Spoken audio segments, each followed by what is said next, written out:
I am S.K. Mishra and I welcome you. आज मैं आपको प्रोनाउन के बारे में बताऊंगा। संज्ञा की जगह बोले जाने वाले शब्द। जैसे आपने किसी का नाम लिया मोहन, उसकी जगह आपने कह दिया वो मोहन खड़ा है, मोहन वहां खड़ा है, वो वहां खड़ा है। अब मोहन की जगह आपने वो लगा दिया अगर, तो सर्वनाम है। जो शब्द संज्ञा के बदले में बोले जाते हैं उन्हें सर्वनाम कहते हैं। सर्वनाम को अंग्रेजी में प्रोनाउन कहते हैं। एम्फेटिक प्रोनाउन तीन विशेष रूप से जो बहुत इंपॉर्टेंट होते हैं, तीनों का अर्थ जानना बेहद जरूरी होता है। ये तीन मैंने प्रोनाउन लिए, वैसे कई प्रकार के होते हैं लेकिन मैंने तीन लिए हैं। सबसे पहले मैंने लिया है एम्फेटिक प्रोनाउन, दूसरा लिया है रिफ्लेक्सिव प्रोनाउन, दोनों का अंतर बताया है यहां, और तीसरा है रेसिप्रोकल प्रोनाउन। Reciprocal pronoun. अब तीनों को समझे कैसे, क्या इनका अर्थ होता है, कहाँ कहाँ ये यूज होते हैं, कब कब ये यूज होते हैं, इनकी गलती कभी नहीं करनी चाहिए। और इनका अर्थ आप एक बार मुझसे ये समझ लेंगे तो आपको कभी किसी से सीखने की जरूरत नहीं। एम्फेटिक प्रोनाउन हिंदी का अर्थ होता है इसका दृढ़ता सूचक सर्वनाम, दृढ़ता पूर्वक। दूसरा है निजवाचक, ये निजवाचक है। और तीसरा है पारस्परिक सर्वनाम।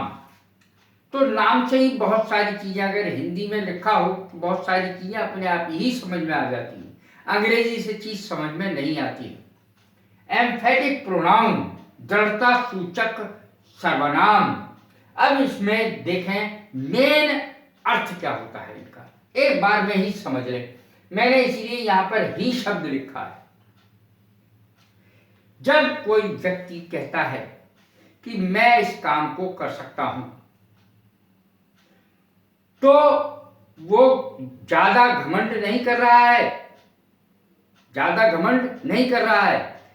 मैं इस काम को कर सकता हूं, हर कोई कहता है मैं ही इस काम को कर सकता हूं, ये ओवर कॉन्फिडेंस है। कॉन्फिडेंस कहता है मैं इस काम को कर सकता हूं, ओवर कॉन्फिडेंस क्या कहता है, मैं ही इस काम को कर सकता हूं अकेला, मैं ही। अब आप फर्क समझ जाएंगे। रिफ्लेक्सिव प्रोनाउन का अर्थ है मैं इस काम को कर सकता हूं, मैं इस काम को कर सकता हूं। और एम्फेटिक प्रोनाउन का अर्थ है मैं ही इस काम को कर सकता हूं अकेला।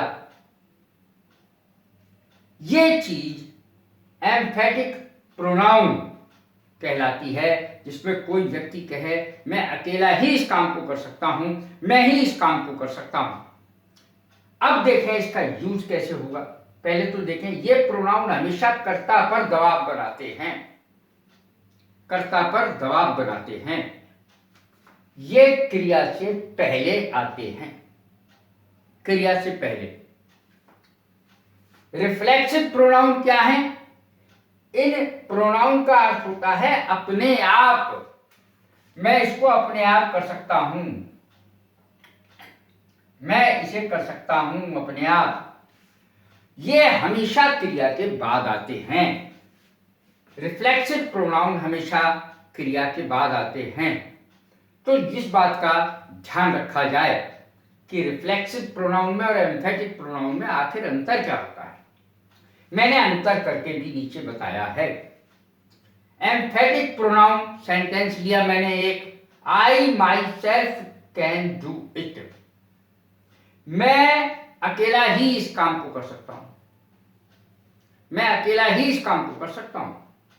आई can do it myself, मैं इस काम को कर सकता हूं। जोर इसमें कम डाला जा रहा है कर्ता पर, लेकिन इसमें एम्फेटिक प्रोनाउन में कर्ता पर दबाव ज्यादा है।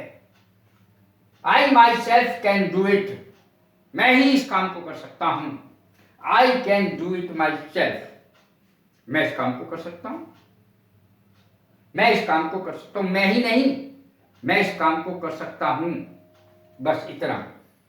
अब देखें दूसरा sentence, you yourself can see it, तुम खुद इसे समझ सकते हो, तुम अकेले ही इसे समझ सकते हो, अकेले ही। You can see it yourself, तुम इसे खुद समझ सकते हो, तुम ही इसको समझ सकते हो या देख सकते हो। सी के दो अर्थ होते हैं, समझना भी होता है और देखना भी होता है। You can see it yourself, तुम इसे देख सकते हो, तुम इसे देख सकते हो, साधारण अर्थ होता है, तुम खुद इसे देख सकते हो, तुम स्वयं इसे देख सकते हो। अब तीसरा सेंटेंस देखें, he himself wrote the story, उसने खुद ये कहानी लिखी, उसने अकेले नहीं ये कहानी लिखी है, उसने ही ये कहानी लिखी, उसने खुद ये कहानी लिखी, उसने खुद ये कहानी लिखी। तो इसमें कर्ता पर इतना जोर नहीं डाला गया है रिफ्लेक्सिव में, लेकिन एम्फेटिक में पूरा जोर कर्ता पे पड़ता है। ये दोनों में अंतर होता है, लेकिन दोनों एक से किस मामले में होते हैं? जैसे हिमसेल्फ है तो दोनों में हिमसेल्फ आएगा, कर्ता अगर ही होगा, आई होगा कर्ता तो माई सेल्फ आएगा, यू होगा तो योर सेल्फ आएगा। लेकिन इसमें भी एक फर्क है, यू बहुवचन भी है और एक वचन भी है।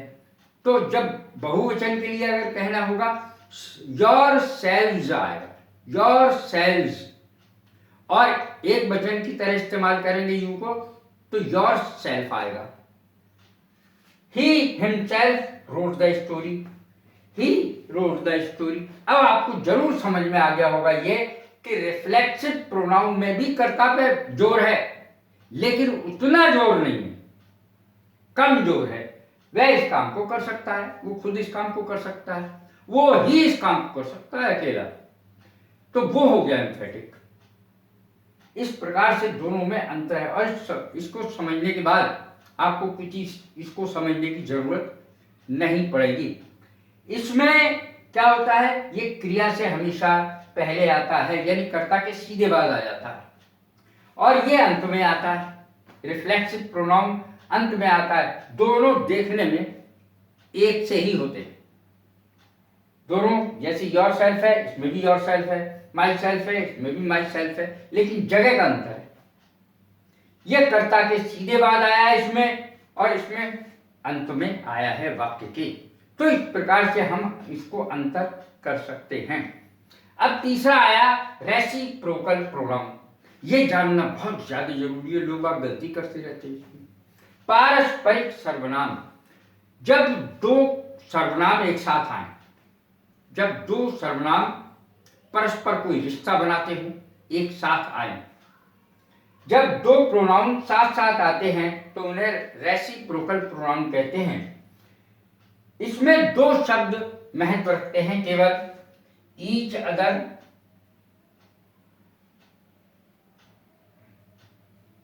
और वन एनदर। पारस्परिक का अर्थ होता है, पारस्परिक का आपस में। We love each other, we love each other. एक लड़का और एक लड़की है, वो कह रहे हैं कि हम एक दूसरे से प्यार करते हैं। We are made for each other. दो, एक लड़की एक लड़का, दो जने केवल, दो जनों के लिए ईच अदर आता है। जबकि दो से अधिक के लिए, अगर व्यक्ति दो से अधिक हैं, जैसे 4-5 दोस्त कह रहे हैं, दो से अधिक होने चाहिए, तो वन एनदर शब्द का प्रयोग होगा। रेसिप्रोकल प्रोनाउन, पारस्परिक सर्वनाम, इसे ही कहते हैं। जब दो के लिए आता है तो ईच अदर आता है, और जब दो से अधिक के लिए आता है तो वन एनदर शब्द का प्रयोग होगा। ये मैंने सामने भी लिख दिया है। कैसी लगी मेरी वीडियो? लाइक करें, शेयर करें, सब्सक्राइब करें। God bless you. Thank you very much.